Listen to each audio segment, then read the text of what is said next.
சில காரியங்கள் இந்த டிரான்ஸ்லேஷன் அப்படின்னு ஒண்ணு இருக்கு பாருங்க, மொழிபெயர்ப்பு.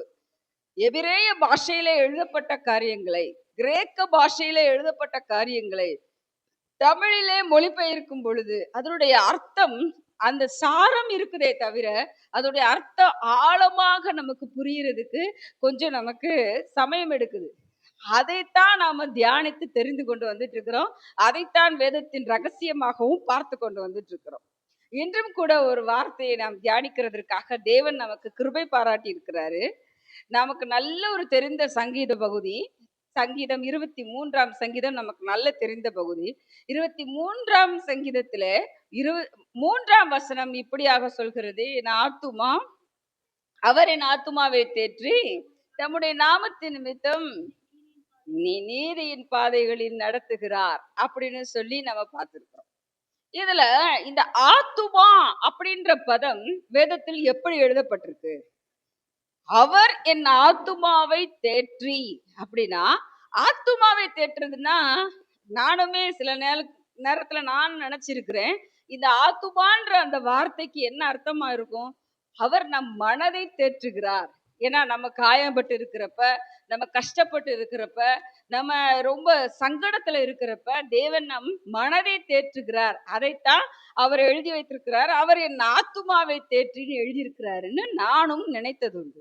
ஆனா எபிரேய பாஷையில இத ஆராய்ந்து பார்க்கிறப்ப நப்சி அப்படின்ற நஃபேஷ் அப்படின்ற அந்த அர்த்தம் இந்த ஆத்துமான்ற பதத்திற்கு எழுதப்பட்டிருக்கு.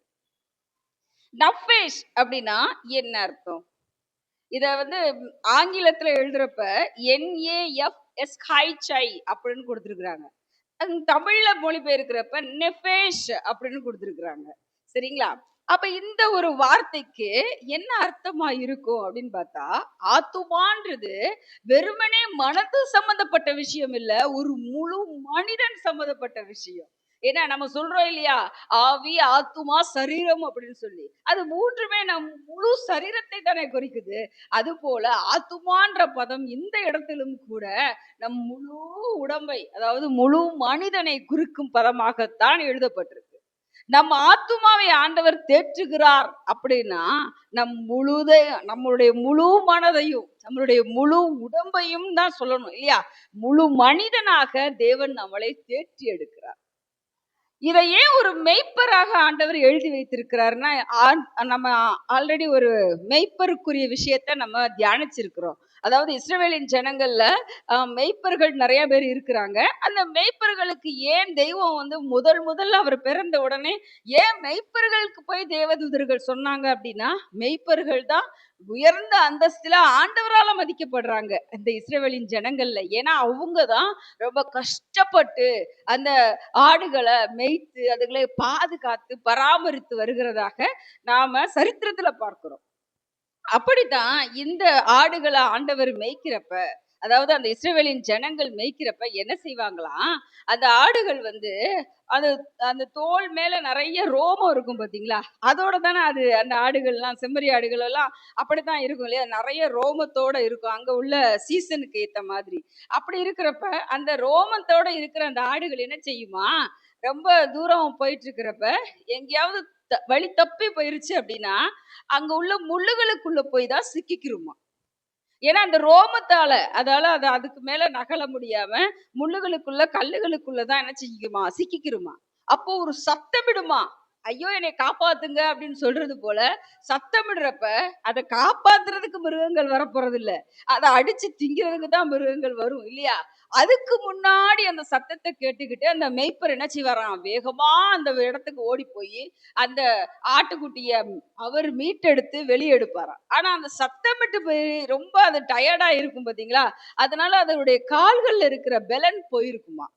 அதனாலதான் அதை என்ன செய்வாங்களாம், அதை எடுத்த உடனே, அதை காப்பாத்தி தூக்குன உடனே தோல் மேல தூக்கி போட்டுக்கிட்டு, அல்லது அவங்க உடுத்தி இருக்கிற அந்த துணிக்குள்ள அதை சுட்டிக்கிட்டு அவங்க சுமந்து வருவாங்க அப்படின்னு சொல்லி அந்த மேய்ப்பர்களை குறித்து குறிப்புகள் இஸ்ரவேலின் ஜனங்களின் மத்தியில இருக்கிறது. அப்படிப்பட்ட தெய்வம் தான் நம்மளுடைய தெய்வம். அதாவது அவர் தேற்றுகிறவராய் இருக்கிறார். நம் ஆத்துமாவை தேற்றுகிறார் என்றால் நம்மை அங்கே நம்ம சுத்தி நம்ம முள்ளுகளுக்குள்ளேயும் கல்லுகளுக்குள்ளேயும் பாவத்தின் மீறுதலினாலே சிக்கி கொள்ளும் பொழுது ஆண்டவர் நம்மளை என்ன செய்யறாராம்? மீட்டெடுத்து நம்மள அவருடைய தோளின் மேல சுமந்து அல்லது அவருடைய தொங்கலின் ஓரத்திலே கூட நம்மளை சுற்றி என்ன செய்வாரு? நம்மளை பொதிந்து கொண்டு என்ன செய்வாரு? நம்மள தூக்கி சுமப்பாராம். அப்படிப்பட்ட தெய்வம் தான்றதுனாலதான் தாவீது ராஜா இவ்விதமாக சொல்கிறார், அவர் என் ஆத்துமாவை தேற்றி அப்படின்னு. அதுல தேற்றுகிறார்ன்ற அந்த வார்த்தைக்கு சிவ் அப்படின்ற ஒரு பதம் கொடுக்கப்பட்டிருக்கு கிரேக்க பாஷையில. அப்படின்னா என்ன அர்த்தமா? மனம் திரும்புன்னு அர்த்தமா. சரியா இப்ப பொருந்தது இல்லையா? பாவம் செய்து குழியில போய் விழுந்த ஒரு மனுஷனை மனம் திரும்ப வைத்து அவனை என்ன செய்யறாரு ஆண்டவர்? மீறுதலிலிருந்து பாதுகாத்து அவனை மீட்டெடுத்து தோளிலே சுமந்து அவன் பாவ கட்டுகளில் இருந்து அவனை மீட்டெடுத்து அவனை சுகமாய் பத்திரமாய் கூட்டி சேர்க்கிறார். அப்படிப்பட்ட தெய்வம் தான் அவர். அவர் ஆத்துமாவை தேற்றி அப்படின்ற அந்த வார்த்தைக்கு ஆங்கில வேதத்துல இப்படியாக எழுதப்பட்டிருக்கு, he brings me back. மறுபடியுமாக என்ன செய்யறாரு? மீட்டெடுக்கிறார். தொலைந்து போன என்னை மறுபடியும் என்ன செய்யறாரு? ஒரு ஆட்டுக்குட்டி ஒரு மேய்ப்பன் தேடி வந்தது போல தொலைந்த என்னை வனாந்திரத்திலே என்னை தேடி வந்து என்னை தோளிலே சுமந்து செல்கிற தேவன். அவரின் ஆத்துமாவை தேற்றி தம் நாமத்தின் நிமித்தம். இந்த வார்த்தை தான் பெரிய வார்த்தையாக நான் பார்க்கிறேன். அவர் ஆத்மாவை தேற்றுறதெல்லாம் அவருடைய பங்கு. ஏன்னா அவருடைய குணாதிசயமே அதுதான். நாம பாவத்துல இருக்கிறப்ப நம்ம மீட்டெடுக்கிறது தான் அவருடைய குணாதிசயமே. ஆனா நம்ம எதுக்காக அப்படி மீட்டெடுக்கிறாராம்? அவருடைய நாமத்தின் நிமித்தம்னு பைபிள்ல இருக்கு. அப்படின்னா என்ன அர்த்தம் அப்படின்னா, எபிரேய பாஷையில இப்படியாக எழுதப்பட்டிருக்கு, ஃபார் ஹிஸ் நேம் ஷேக் அப்படின்னு சொல்லி அதை வந்து அந்த பதத்தை மொழிபெயர்த்திருக்கிறாங்க. லாமா ஆன் ஷமோ, இதுதான் எபிரேய பாஷையில எழுதப்பட்ட வார்த்தை. அப்படின்னா என்ன அர்த்தமா? என் நாமத்தின் நிமித்தம், அதாவது நம்ம அப்பா பேரை நம்ம காப்பாத்துறதுக்காக, அவருடைய பெயரை காப்பாத்துறதுக்காக. நான் கெட்டு போய் நான் விழுந்து போயிட்டேன்னா என் அப்பா பேரு என்னவாயிரும்? விழுந்து போயிரும். அவரையும் என்னதான் செய்வாங்க? இப்படிப்பட்ட மனுஷனுக்கா நீ பிறந்த, இப்படி ஒரு பிள்ளையவா நீ பெத்த அப்படின்ற பெயர் தான் நம்ம அப்பாவுக்கு கிடைக்கும். என் அப்பா பேர் நிலை நிற்கணும்னா நான் எப்படிப்பட்டவனா இருக்கணும்? ஜெயிக்கிறவனா இருக்கணும். நான் பாவத்துல இருக்கிறவனா இருக்கக்கூடாது, நான் மீட்டெடுக்கப்பட்டவனா இருக்கணும், நான் வெற்றி சிறந்தவனா இருக்கணும். அப்பதான் என் அப்பா பேர் என்ன செய்யும்? விளங்க செய்யும் இல்லையா? அதனாலதான் அந்த வார்த்தை எழுதி வைத்திருக்கிறார், என் நாமத்தின் நிமித்தம் அப்படின்ற அந்த வார்த்தை. உண்மையிலே இந்த வசனம் வந்து சாதாரணமா நம்ம வாசிச்சுட்டு போயிடுறோம். ஆனா அந்த வசனத்துக்குள்ள உள்ள வார்த்தைகளுக்குள்ள இத்தனை அர்த்தங்கள் இருக்குதான்னு பாக்குறப்ப மேன்மையான வார்த்தைகளை மிகவும் உணர்ந்து தாவீது ராஜா எழுதியிருக்கிறாரு அப்படின்னு தான் நம்மளால தெரிந்து கொள்ள முடியுது.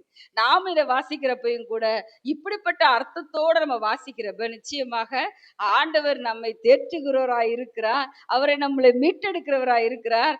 நம் தகப்பனுடைய பெயரை நாம் காப்பாற்றியே ஆக வேண்டும்ன்ற ஒரு சித்தத்தோடு நம்ம அதை வாசிப்போம். உண்மையா நம்ம அதை கடைபிடிப்போம். ஆமென்.